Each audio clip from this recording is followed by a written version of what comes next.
క్రీస్తు విజయం అనే మన ఈ ఛానల్కి స్వాగతం, సుస్వాగతం. చర్చ్ వర్తమానాలతో పాటుగా క్రైస్తవ సంబంధితమైనటువంటి అనేక అంశాలను మీ ముందుకు తెస్తూ ఉన్నాం. నాట్ ఓన్లీ దట్, అనేక వార్తా విశేషాలు, అద్భుతమైనటువంటి సజీవ సాక్ష్యాలు, ఇంకా మీకోసం ఎన్నెన్నో మన ఈ ఛానల్లో ప్రసారం అవుతున్నాయి. హలో, ఎవరండి? సార్ నమస్కారం సార్, నేను రాజేష్ని మాట్లాడుతున్నాను సార్. చెప్పండి. హలో, చెప్పండి. సార్ మీరు కొంచెం ఫ్రీగా ఉంటే నేను మాట్లాడొచ్చా సార్? చెప్పండి, ఏంటి విషయం ఏంటి?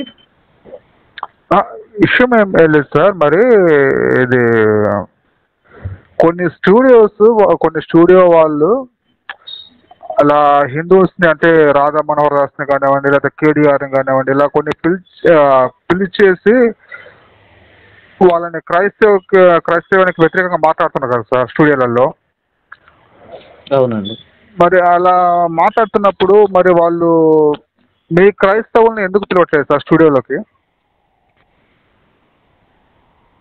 దానికి నేనేం చెప్తానో అది వాళ్ళకే తెలియదు. వాళ్ళు హిందూ సపోర్టర్స్ కాబట్టి వాళ్ళు పిలిచి మాట్లాడించుకుంటున్నారు అనుకోవాలి మనం. అదేలేండి సార్. అదే అంటే నేను చూస్తూ ఉంటాను సార్, వీడియోస్ చూస్తున్నప్పుడు నాకు వచ్చిన డౌట్ ఏంటంటే, మరి మా హిందువులని పిలిచి క్రైస్తవ్యాన్ని దూషిస్తున్నారు. మరి వాళ్ళని పిలిచి మాట్లాడిస్తున్నప్పుడు మరి క్రైస్తవులను కూడా పిలిచి మాట్లాడించాలి కదా అనేది నా డౌట్ సార్. నేను అదే మాట్లాడిన ఒక వీడియోలో కూడా, మీరు వాళ్ళ కూర్చోబెట్టి మాట్లాడుకుంటే ఉపయోగమే ఉంది సార్. క్రైస్తవులు కూడా పిలిచి మీరు ఏమైనా మాట్లాడదలుచుకుంటే మాట్లాడండి అని నేను ఒక వీడియోలో కూడా మాట్లాడాను. Okay sir. అంటే ఏం లేదు సార్, నేనేంటంటే జస్ట్ ఒక 4-5 months నుంచి క్రైస్తవ్యం గురించి తెలుసుకుంటున్నాను సార్ నేను. ఓకే. అంటే ఏంటంటే ఇంతకుముందు నాకు కూడా క్రిస్టియన్ అంటే పడేది కాదు. నిజానికైతే క్రిస్టియన్ అంటే నాకు పడేది కాదు. అంటే ఫస్ట్లో నాకు అలా ఫీలింగ్స్ ఏమి ఉండేది కాదు సార్. నాకు క్రిస్టియన్స్ ఏంటి, ముస్లిమ్స్ ఏంటి, ఇలాంటి నాకు ఫీలింగ్స్ ఏమి ఉండేది కాదు. అందరూ సమానమే అని అనుకునేవాడిని ఫస్ట్లో. కానీ ఎప్పుడైతే ఈ వీడియోస్ కరుణాకర్, సుగుణ కానీ వీళ్ళంతా చూసేసరికి నాకు వాళ్ళ మీద కొంచెం ద్వేషం కలిగింది. వాళ్ళ మీద ద్వేషం కలగటం కానీ, వాళ్ళ మీద అసహాయం కలగటం కానీ, ఇలా నాకు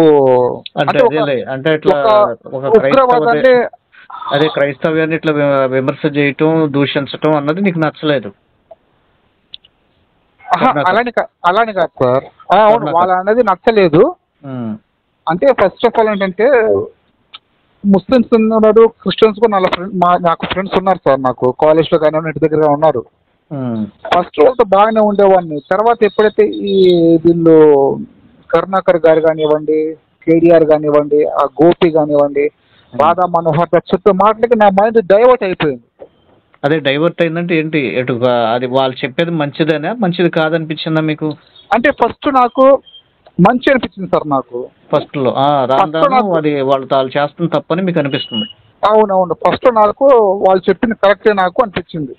యేసు ప్రభు ఇలా చేయటం ఏంది, ముస్లిమ్స్ లో ఇలా ఉందని నాకు ఫస్ట్ లో అనిపిస్తే కొంచెం వాళ్ళని నేను ఎగతాళికి చేసి మాట్లాడేవాడిని సార్. వాళ్ళని ఓకే కొంచెం దూరం పెట్టి కొంచెం చులకనగా చూసేవాడిని. ఓకే. అయితే ఆ ఫ్రెండ్ అతను క్రిస్టియన్స్ ఉన్నాడు సార్. అతను వాళ్ళ ఫాదర్ కూడా ఫాదరు ఎక్కడంటే లూథరన్ సంఘంలో ఫాదర్, పాస్టర్ గారు. నేను వాళ్ళ అబ్బాయిని కించపరిచినా కానీ వాడు ఏమనేవాడు కాదు, నవ్వేవాడు తప్ప ఏమనేవాడు కాదు. నేను ఇంకా కఠినంగా మాట్లాడేవాడిని.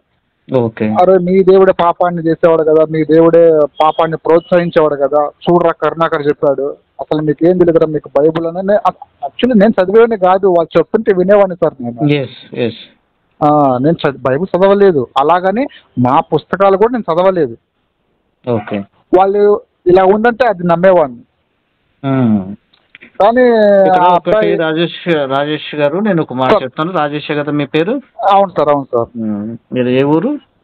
గుంటూరు సార్. ఓకే. అదే మీరు ప్రజెంట్ హిందువు? Present Hindu sir. అయితే ఇప్పుడు దేవుణ్ణి తెలుసుకుంటున్నాను సార్. ఓకే. తెలుసుకోవాలని ఆశ కూడా ఉంది. అదేలే, ఒక సత్యాన్వేషి ఒక విధంగా చెప్పాలంటే మీరు ఇప్పుడు. అవును సార్, అవును సార్. అందుకని హిందూ బ్యాక్గ్రౌండ్ తో ఉన్నారు. ఇప్పుడు మీలాంటి వాళ్ళు కాస్త చదువుకున్న వాళ్ళు, కాస్త లేదా కనీసం లోక జ్ఞానం కలిగిన వాళ్ళు ఫస్ట్ లోనేమో తెలియక వాళ్ళు మాటలకి, ఇప్పుడు ఈ రాధా మనోహర్ దాస్ గారైనా కరుణాకర్ అయినా వాళ్ళు హిందువులు కొంతమంది చెప్పే మాటలు విని ఇట్లాగే చులకన భావంతో మాట్లాడటం, లేకపోతే గేలి చేయటం, లేకపోతే ఓహో వీళ్ళు ఇట్లాగా అని తేలిగ్గా మాట్లాడుకోవటం అట్లా అర్థం చేసుకున్నారండి. కాలక్రమంలో ఏమవుతుందంటే వాళ్ళకి అర్థం అవుతుంది, లేదు క్రైస్తవంలో సత్యం ఉంది, వాళ్ళు ఎంతో సహించుకుంటున్నారు, వాళ్ళు మంచి చూపుతున్నారు. రాను రాను కరుణాకర్ కానీ, రాధా మనోహర్ దాస్ గారు కానీ, లలిత్ కుమార్ గారు కానీ ఇట్లా వీళ్ళు చేసేవే కరెక్ట్ కాదు అన్నటువంటి భావన చాలా మంది హిందువుల్లో ఉందండి. ఇట్లాంటి వాళ్ళని కూడా వాళ్ళు తిడుతున్నారు. మళ్ళీ వీళ్ళు లౌకికవాదులు, వీళ్ళు సగం అటు సగం ఇటు అందరు సమానం అంటారంటూ మీలాంటి వాళ్ళని కూడా మళ్ళీ దూషిస్తున్నారు, కరుణాకర్ లాంటి వాళ్ళు. అవును సార్.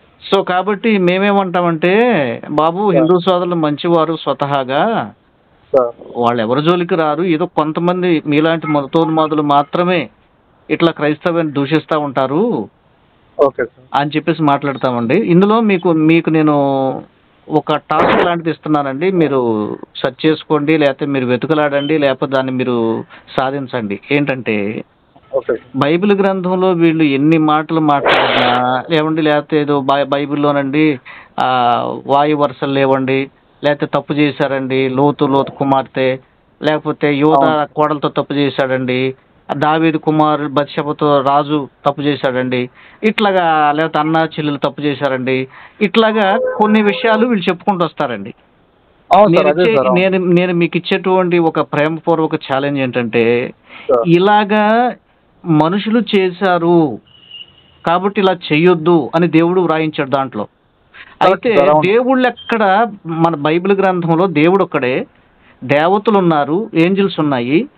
సో అయితే బైబిల్లో దేవుడు ఎక్కడ తప్పు చేసినట్టు, పాపం చేసినట్టు ఎక్కడ బైబిల్లో ఉండదండి.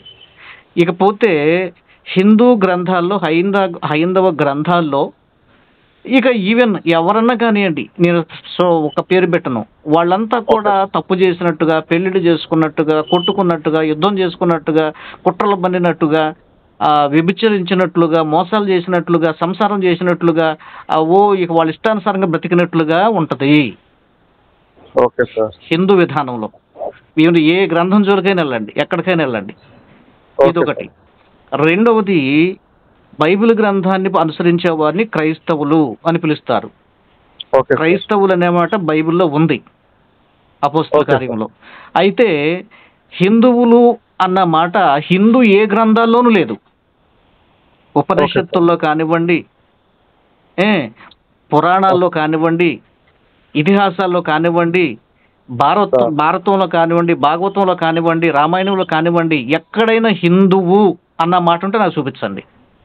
అసలు హిందువు అంటే ఏంటో ఇంతవరకు ఎవరికి తెలియదు. చిరంజీవి గారు అయితేనేమన్నా హిందువు అంటే దౌర్భాగ్యుడు, కాఫీర్ అని అర్థంరా బాబు, నేనైతే హిందువుగా పిలవబడను, మేము భారతీయులం, భరతులం అన్నట్టుగా ఆయన చెప్పుకొస్తాడు. వీళ్ళంతా మేము హిందువులం, జై శ్రీరామ్ అంటూ చర్చిల మీద అక్కడక్కడ దాడులు చేస్తూ ఉంటారు. ఇది చాలా అన్యాయం అండి, చాలా అక్రమం. సో మీకు ఇచ్చిన రెండు విషయాలు ఏంటంటే, బైబిల్లో సృష్టికర్త, నిజమైన సృష్టికర్త దేవుడు ఒక్కడే. దేవుళ్ళు అనబడిన వారు లోకంలో ఉన్నారు, బైబిల్లో లేరు. బైబిల్లో దేవుడు ఒక్కడే, ఆయనే తండ్రి, కుమార, పరిశుద్ధాత్మగా ఉన్నాడు అని బైబిల్ చెప్తుంది. క్రైస్తవులు అనే పేరు బైబిల్లో ఉంది. అట్లాగే బైబిల్లో దేవుడు ఎక్కడ తప్పు చేశాడు అని లేదు. నాలో పాపం ఉన్నది మీలో ఎవరైనా స్థాపించగలడా అని ప్రపంచానికి ఛాలెంజ్ విసిరాడు యేసు ప్రభు.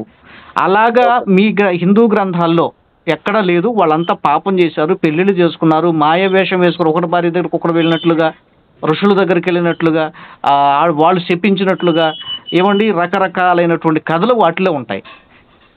ఈ విషయాలు నేను ఎందుకు, ఇది మీరు పరిశోధించండి. ఇది పరిశోధించి సత్యాన్ని నమ్ముకోండి. సత్యం అనిపించి మీ మనసు కనిపించినప్పుడు బైబిల్ మాటలు వినండి, బైబిల్ చదవండి. క్రిస్టియన్ గా ఐ మీన్ మనం ఏదో సర్టిఫికేట్లు Okay. మార్చుకోవాలి, మనం ఎక్కడికి వెళ్ళాల్సింది ఏం లేదు, మన హృదయం మంచిగా ఉండి మారితే చాలని యేసుప్రభు చెప్తాడు. క్రిస్టియన్ గా Sir. యాక్సెప్ట్ అవ్వండి, యేసుప్రభుని నమ్ముకోండి బ్రదర్, అది నేను చెప్పేదండి. మీరు అదండి విషయం. మీరు ఇప్పుడు చాలా చక్కగా నాకు వివరించారు సార్. సేమ్ అలాగనే సార్, అంటే ఒక తండ్రి లాగా మీరు నాకు చాలా పద్ధతిగాను చాలా చక్కగా నాకు వివరించారు సార్. సేమ్ ఇలానే సార్ ఆ పాస్టర్ గారు ఎవరైతే ఉన్నారో మా ఫ్రెండ్ వాళ్ళ ఫాదర్ గారు, ఆయన మీద ఒక కన్నేసాడు సార్. కన్నేసి నన్ను పిలుచుకోరమ్మన్నాడు వాళ్ళ ఫ్రెండ్ వాళ్ళ అబ్బాయి తోటి. పిలుచుకొస్తే ఇప్పుడు మీరు ఎలాగైతే చెప్పారో సార్ అలానే కూర్చోబెట్టి చాలా ప్రేమగా చెప్పాడు సార్. నన్ను ఒక గద్దింపు కానీ నా కొడుకునితో నువ్వు ఇలా అన్నావు కదా, మా అబ్బాయినితో నువ్వు ఇలా అన్నావు కదా అని కక్షించుకోకుండా కోపడకుండా సార్ చాలా ప్రేమ దగ్గర కూర్చోబెట్టుకుని అదమ్మా ఇదమ్మా మరి హిందూ అనే పదము బైబిల్లో ఉంది అని చెప్పాడు సార్. మరి బైబిల్ ఎక్కడ నాకు తెలియదు సార్. నాకు మీ గ్రంథాల్లో హిందూ అనే పదం ఉందా అని నన్ను అడిగాడు సార్. నాకు తెలిస్తే కదా సార్ చెప్పడానికి, నేనేమో ఉంది అని చెప్పాను సార్. నాకు తెలియదు, యాక్చువల్ అయితే నేను చదవలేదు, పుస్తకాలు చదవలేదు కాబట్టి ఉందండి అని నేను కొంచెం కఠినంగానే మాట్లాడాను సార్. ఉంది అంకుల్, ఎందుకు లేదు అంకుల్ అని మాట్లాడాను సార్. నేను ఎక్కడుందో చూపించమ్మా అన్నాడు. నా దగ్గర మాట లేదు సార్. మళ్ళీ అతను ఏమన్నాడంటే హిందూ అనే పదము బైబిల్లో ఉంది అన్నాడు. మళ్ళీ ఏం చెప్పాడంటే ఇప్పుడు బైబిల్లో ఎక్కడే కానమ్మా యేసు ప్రభు పాపం చేసినట్టు లేదమ్మా. అవును, ఇప్పుడు మీరు చెప్పారు కదా సార్ నాలో పాపం లేని నిరూపించండి అని, అదే మాట చెప్పారు సార్ ఆయన కూడా. చాలా ప్రేమగా నాకు దగ్గరుండి వివరించారు. నాకు అక్కడ మనసు కొంచెం ఇదైపోయింది సార్. నాకు చాలా ఇదైపోయింది, నా మనసు ఎందుకో తేలిక అయిపోయింది. ప్లస్ ఏంటంటే ఏదో ఒక నిజాన్ని నేను కనుగొంటున్నాను అన్న ఫీలింగ్ నాలో కలిగింది సార్. అవును సార్, ఫీలింగ్ వచ్చింది. మళ్ళీ ఎప్పుడైతే మళ్ళీ ఈ వీడియోస్ నేను చూస్తున్నానో నాలో ఒక అంటే ఏదో తెలియని ఒక ఉగ్రవాదం సార్, ఒక తెలియని ఉగ్రవాదాన్ని నాలో దాన్ని ప్రేరేపించినట్టు అవుతున్నాయి. ఇప్పుడు వీళ్ళ వీడియోలోని మంచి వాళ్ళను కూడా యవనస్తుల్ని వాళ్ళ రెచ్చగొట్టినట్లుగా, ఒక ఉగ్రవాదిని తయారు చేసినట్లుగా, వాళ్ళ హృదయం కఠినంగా అయిపోయినట్లుగా, అసలు క్రైస్తవులు దొరికితే కొట్టాలి తిట్టాలి, అబ్బో మనమే గొప్ప, మన దేశం మంది అన్నట్టుగా ఒక భ్రాంతికి గురి చేసేటట్లుగా వాడి వీడియోలు ఉంటున్నాయండి. దేశభక్తి ఎవరికి ఉండదండి? దేశభక్తి ఈ దేశంలో పుట్టిన ప్రతి ఒక్కరికి దేశభక్తి ఉంటుంది. ఐ మీన్ దేశభక్తి అంటే ఏంటి? దేశాన్ని ప్రేమించడం.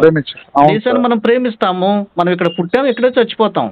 నా దేశం భారతదేశం, మనం ప్రేమిస్తాం. వాళ్ళు అదే ఏమంటారు, అమ్మో వీళ్ళకి దేశభక్తి ఉండదండి క్రైస్తవులకి ముస్లింలకి అంటూ ఎగ్గులిపి యువతని పాడు చేస్తున్నారు వాళ్ళ వీడియోల ద్వారా, వాళ్ళ చేష్టల ద్వారా, వాళ్ళ మాటల ద్వారా.